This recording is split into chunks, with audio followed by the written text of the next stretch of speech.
Assalamualaikum warahmatullahi wabarakatuh. Selamat pagi anak-anak. Dengar anak-anak.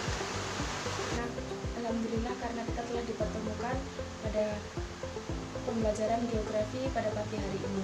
Sebelum kita mengawali materi, marilah kita berdoa menurut agama dan keyakinan masing-masing. Berdoa mulai.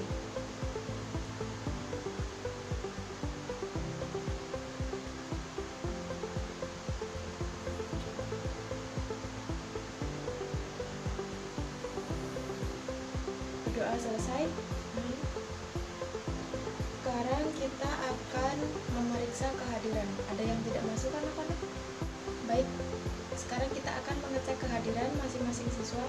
Apakah hari ini ada yang tidak masuk? Oke, baik, Ibu akan mengecek kehadirannya saja ya. Ibu akan mengabsen satu-satu.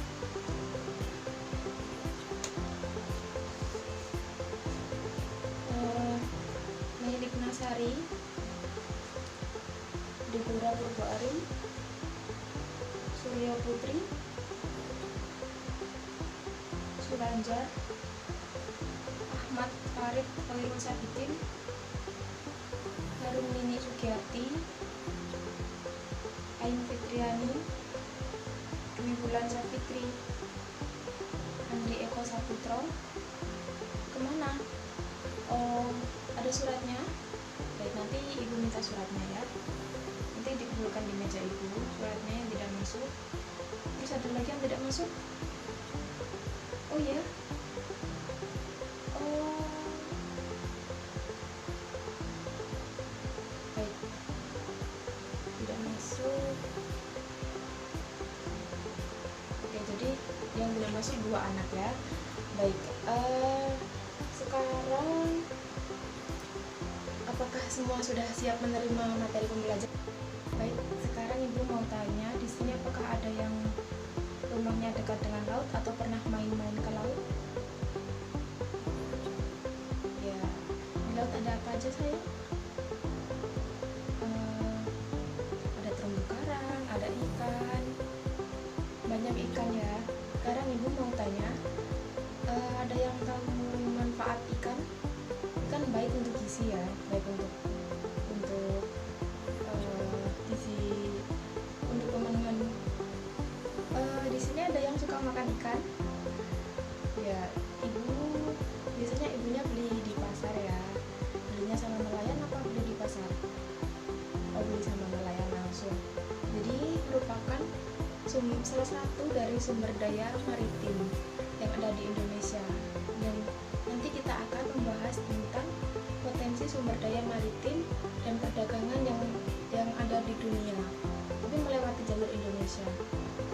Tujuan dari pembelajaran yang kita lakukan adalah setelah mendengarkan penjelasan guru, peserta didik mampu menjelaskan kondisi geografis maritim Indonesia serta kaitannya dengan jalur perdagangan internasional. Kemudian yang kedua, setelah membaca buku, peserta didik mampu membuat peta tentang jalur perdagangan Indonesia.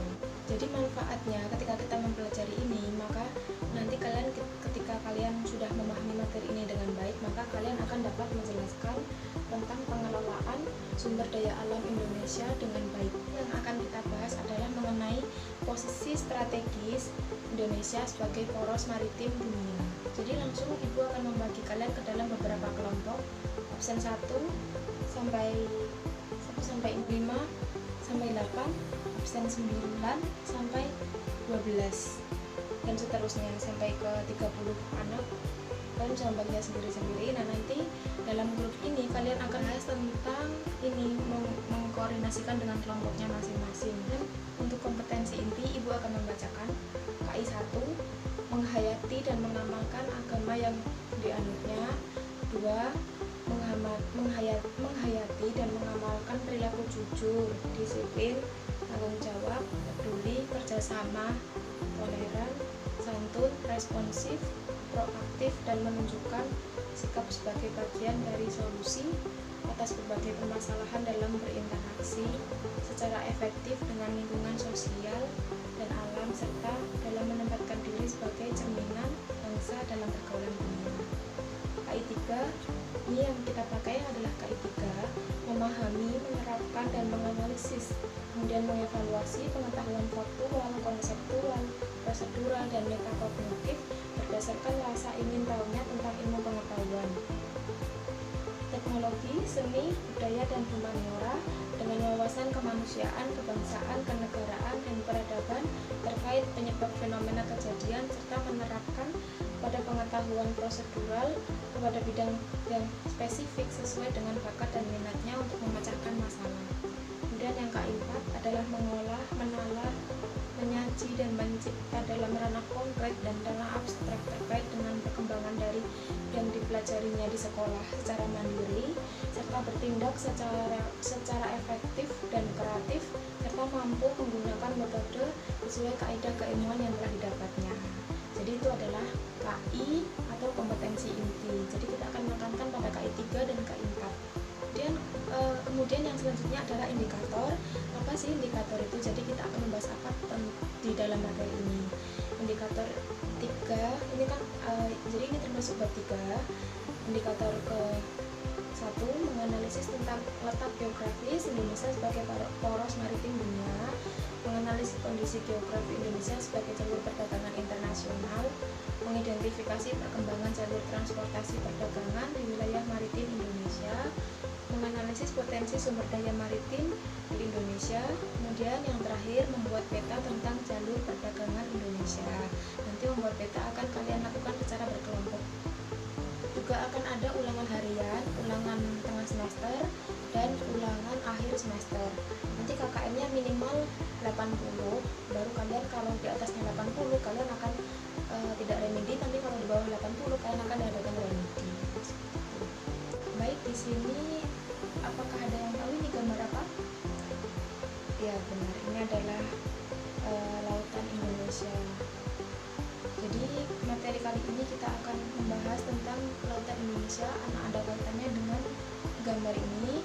Sebelumnya kalian buka buku paket kalian bab 3, kalian baca-baca sebentar, kemudian ibu akan menjelaskan tentang bab-bab yang kemudian ibu akan menjelaskan tentang materi yang belum kalian pahami. Baik, sekarang ibu akan menjelaskan tentang posisi strategis Indonesia sebagai poros maritim dunia. Jadi letak geografis Indonesia. Indonesia diapit oleh dua benua, yaitu benua Asia dan benua Australia. Kemudian diapit oleh dua samudra, yaitu Samudra Hindia, kemudian Samudra Pasifik. Dan dia terletak di tengah-tengahnya. Karena Indonesia diapit oleh dua benua, hal ini menyebabkan Indonesia mempunyai wilayah yang beriklim laut, kemudian terbentuknya lalu lintas perdagangan dunia. Jadi dunia di tengah-tengah, kemudian perdagangan dunia ada melewati Indonesia. Kemudian Indonesia juga diapit oleh dua samudra yang menyebabkan terjadinya musim panas dan musim kemarau dan musim hujan. Indonesia mempunyai dua musim kemarau dan musim hujan. Batas negara Indonesia, batas utara Indonesia adalah berupa daratan dan lautan. Daratan meliputi Malaysia sebelah timur, kemudian untuk lautannya meliputi Laut Malaysia, Thailand, Singapura, Filipina, dan Vietnam. Kemudian untuk batas timur sendiri, Indonesia mempunyai batas dua, yaitu daratan dan lautan. Batas daratan berbatasan dengan Papua Nugini, kemudian untuk lautan berbatasan dengan Samudra Pasifik. Untuk batas selatan, Indonesia juga berbatasan dengan daratan dan lautan. Untuk daratannya berbatasan langsung dengan Timor Leste, kemudian untuk lautan berbatasan langsung dengan perairan Australia dan Samudra Hindia. Kemudian untuk batas barat hanya mempunyai satu batas, yaitu batas lautan yang meliputi Samudra Hindia dan perairan langsung negara India. Meskipun negara India mempunyai jarak yang sangat jauh dengan Indonesia, lautnya mempunyai batasan yang berbatasan langsung dengan India, karena lautan mereka itu sangat luas. Fungsi laut Indonesia Selain sebagai perikanan, Laut Indonesia juga mempunyai fungsi untuk tempat rekreasi dan hiburan seperti wisata bahari. Banyak sekali di Indonesia yang mempunyai wisata bahari, contohnya wisata Bahari Lamongan. Jadi di sana ada pantai, ada permainan-permainan yang menggunakan wilayah maritim kita. Di sana memanfaatkan sumber daya maritim yang ada di perairan Lamongan. Kemudian laut juga sebagai tempat hidup berbagai spesies dan biota laut, contohnya ikan, ada terumbu karang, ada ubur-ubur dan spesies-spesies yang lain. Kemudian laut juga sebagai pembangkit listrik, tenaga ombak, tenaga pasang surut dan lain-lain. Yang keempat, dalam laut juga terdapat berbagai macam barang tambang seperti barang tambang minyak bumi, pantai laut lepas. Kemudian yang kelima, wilayah maritim Indonesia juga sebagai jalur transportasi. Misal kita ingin ke antar pulau, antar kota, juga bisa melewati laut. Kemudian sebagai tempat cadangan air di bumi. Seperti yang kita ketahui, jumlah maritim Indonesia mempunyai luas yang lebih besar daripada jumlah daratan yang ada di Indonesia. Jadi, laut merupakan sebagai cadangan air terbesar yang ada di bumi. Kemudian laut juga menyumbang terjadinya hujan. Hujan seperti yang telah kita ketahui adalah suatu siklus yang dimulai dari penguapan oleh air yang ada di daratan, kemudian meluap membentuk awan, kemudian terjadi hujan. Dikarenakan luas laut yang sangat luas, yang sangat banyak terdapat air di laut merupakan sumber hujan paling banyak, sumber penyumbang awan paling banyak. Kemudian laut juga berpengaruh terhadap iklim. Salah satunya adalah iklim laut yang ada di Indonesia contohnya. Kemudian air laut selain itu juga dapat diolah menjadi garam. Kemudian juga dapat diimpor seperti contohnya di Gresik, merupakan daerah penyuplai garam terbesar. Kemudian selain itu, jadi ini merupakan peta perkembangan transportasi dan perdagangan internasional yang ada di Indonesia. Terdapat jalur yang merah itu merupakan jalur pelayaran Portugis, yang biru Belanda, kemudian yang hitam adalah Spanyol. Materi selanjutnya yang akan kita bahas adalah tentang sejarah perkembangan transportasi air. Sejarah perkembangan transportasi air di Indonesia sendiri berawal dari masa Kerajaan Sriwijaya dan masa Kerajaan Majapahit yang mengawali pelayaran pertama oleh Kaisar Cheng. Laksamana Cheng Ho sendiri melakukan pelayaran dari Tiongkok ke Samudra Hindia, melewati kepulauan Indonesia bagian barat sampai ke timur tengah dan pantai timur Afrika dengan tujuan ekspedisi laut yang banyak menginspirasi dalam pelayaran Spanyol dan Portugis dalam bidang perikanan. Pelayaran pada masa Kerajaan Cheng Ho sendiri juga diawali dengan pelayaran pada Kerajaan Samudra Pasai dan dilanjutkan ke pelabuhan. Kemudian hal tersebut dilanjutkan oleh beberapa pelayaran-pelayaran yang terjadi sehingga menjadikan pengaruh dan dampak besar bagi pelayaran di Indonesia. Contohnya di Kalimantan masih banyak yang menggunakan perahu-perahu seperti sampan. Akhirnya nelayan juga menggunakan perahu seperti yang digunakan pada masa Kerajaan Maritim dan Sriwijaya. Perkembangan pelayaran di Indonesia sendiri pun mulai dari perahu kecil seperti sampan, kemudian kapal, dan sampai saat ini ada yang kapal yang sampai memuat beberapa bus di dalamnya. Sekarang kita akan membahas tentang sejarah perkembangan jalur transportasi perdagangan internasional yang ada di Indonesia. Jadi perdagangan internasional juga melewati perlautan Indonesia, dikarenakan Indonesia yang diapit oleh dua benua menyebabkan berbagai benua yang ada di seluruh dunia melewati Indonesia untuk jalur perdagangan internasional. Berkaitan dengan hal tersebut, sekarang pemerintah Indonesia membuat kebijakan untuk membuat tol laut. Jadi apa sih tol laut itu? Tol laut adalah kapal laut yang berlayar secara rutin dan terjadwal yang menghubungkan wilayah Indonesia dari barat sampai timur dan dari utara sampai selatan. Jadi menurut Prihartono pada tahun 2015, dalam perkembangan tol laut terdapat konsep wilayah depan atau foreland dan wilayah dalam atau hinterland. Jadi tujuan dari dibuatnya tol laut itu sendiri merupakan untuk memanfaatkan semaksimal mungkin kekayaan sumber daya kelautan dan perikanan untuk kesejahteraan masyarakat Indonesia itu sendiri. Yang kedua, meningkatkan kesejahteraan masyarakat di wilayah pesisir dan pulau-pulau kecil yang selama ini sulit mendapatkan akses terhadap pembangunan. Yang ketiga, memudahkan masyarakat yang tinggal di daerah pesisir dan kepulauan untuk mengakses kota-kota besar. Yang selanjutnya, memudahkan anak-anak yang tinggal di pulau-pulau kecil dan terpencil untuk bersekolah di kota-kota besar. Kemudian menekankan ketimpangan harga antara Pulau Jawa dan harga luar Pulau Jawa, dikarenakan harga di Jawa sendiri cenderung lebih rendah daripada harga di luar Pulau Jawa.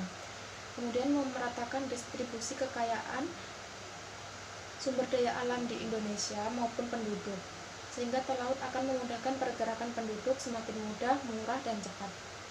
Pada contohnya di wilayah-wilayah yang masih terpencil, yang masih jauh dari pusat kota, merupakan wilayah yang susah sekali untuk akses masuk. Untuk itu pemerintah menggunakan tol laut ini sebagai alternatif cara untuk memudahkan masyarakat berakses keluar. Selanjutnya kita akan membahas tentang potensi kelautan dan pengelolaan sumber daya kelautan yang ada di Indonesia. Jadi seperti yang telah kita bahas sendiri tadi anak-anak dari awal, seperti yang pernah Ibu bahas.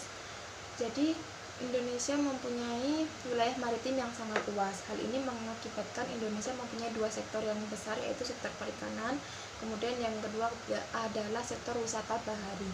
Jadi sektor perikanan itu sendiri merupakan sektor yang dapat diandalkan di wilayah Indonesia untuk diimpor ke luar negeri, untuk diimpor ke luar wilayah dan lain sebagainya. Kemudian untuk sektor wisata bahari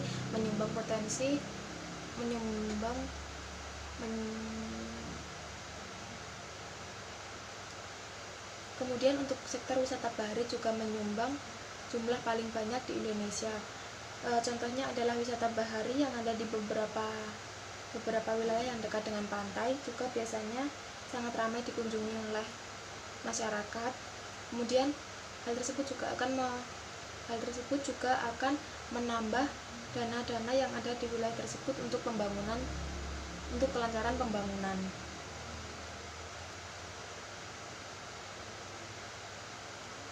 Namun masih beberapa ada faktor yang menghambat.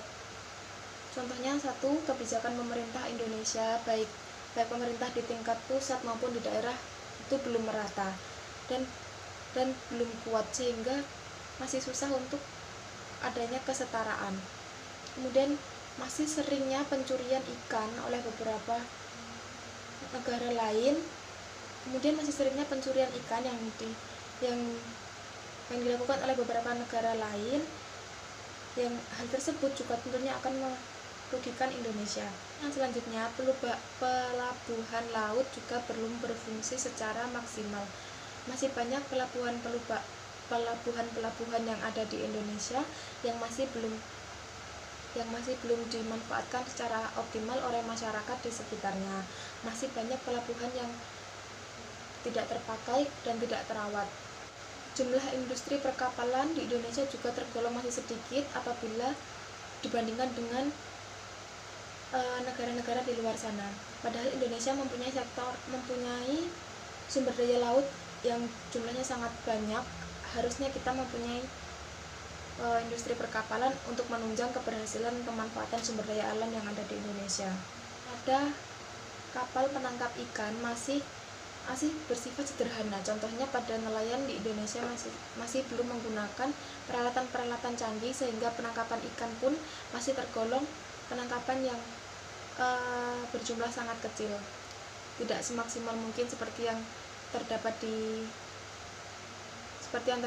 negara Jepang. Contohnya di Jepang mereka menggunakan banyak tenaga yang banyak di Jepang mereka menggunakan banyak mesin atau bantuan peralatan canggih untuk menangkap ikan, sehingga pemanfaatan sumber daya alam kelautan di sana juga tergolong bisa dieksploitasi, bisa dimanfaatkan dengan baik, dengan secara maksimal.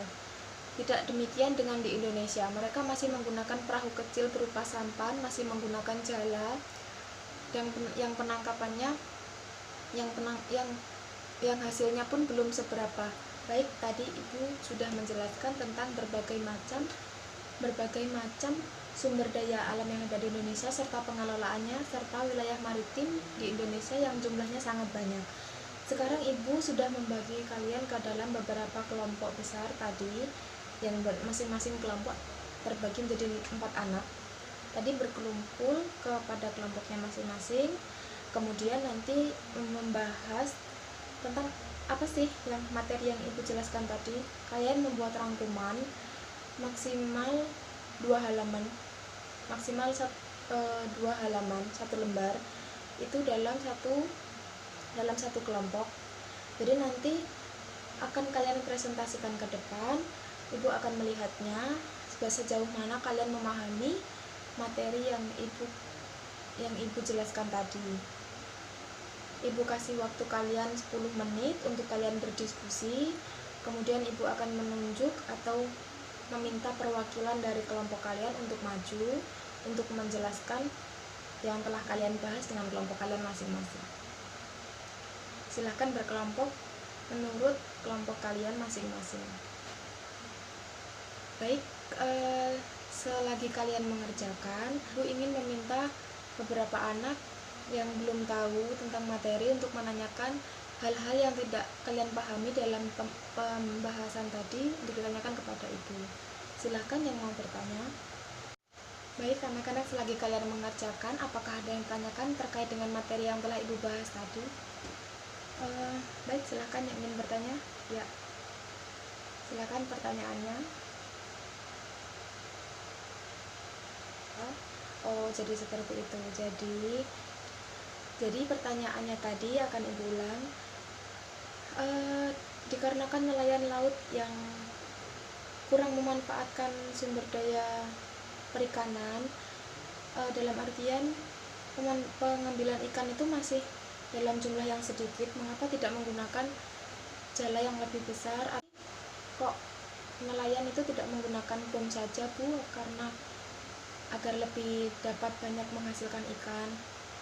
Jadi penggunaan bahan-bahan kimia seperti bom atau penggunaan bahan kimia lain dapat merusak ekosistem laut, sehingga sumber daya alam nantinya tidak akan berlanjut seperti sampai ke anak cucu kita. Ada lagi pertanyaan yang lain? Sudah tidak ada. Sekarang Ibu kasih waktu kalian kesempatan 10 menit untuk mengerjakannya kembali. Baik, waktu sudah 10 menit. Ibu ingin melihat hasil dari diskusi kelompok kalian masing-masing. Silahkan kelompok pertama untuk maju dan memperlihatkan hasil diskusinya.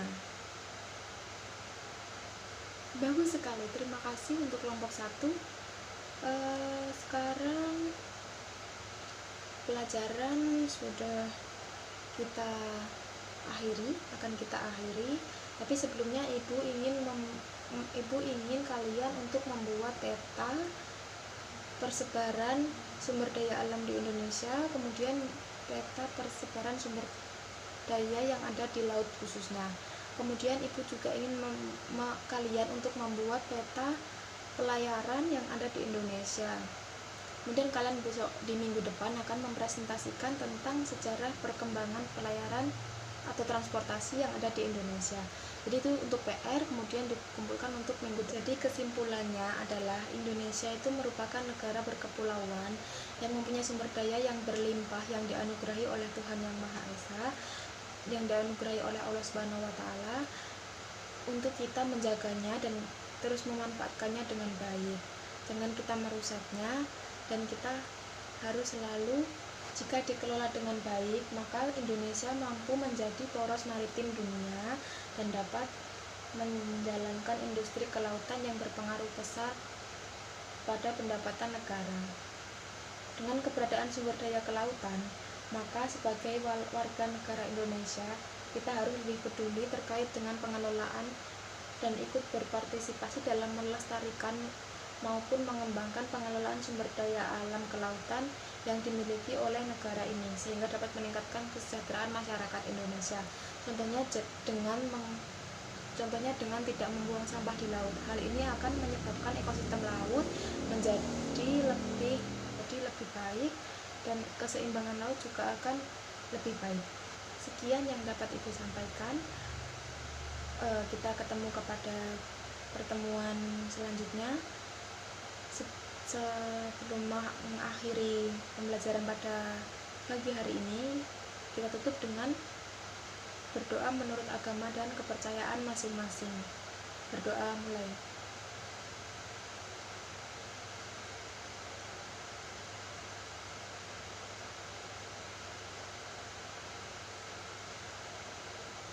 Berdoa selesai, amin. Ibu tutup materi pada pagi hari ini. Wassalamualaikum warahmatullahi wabarakatuh.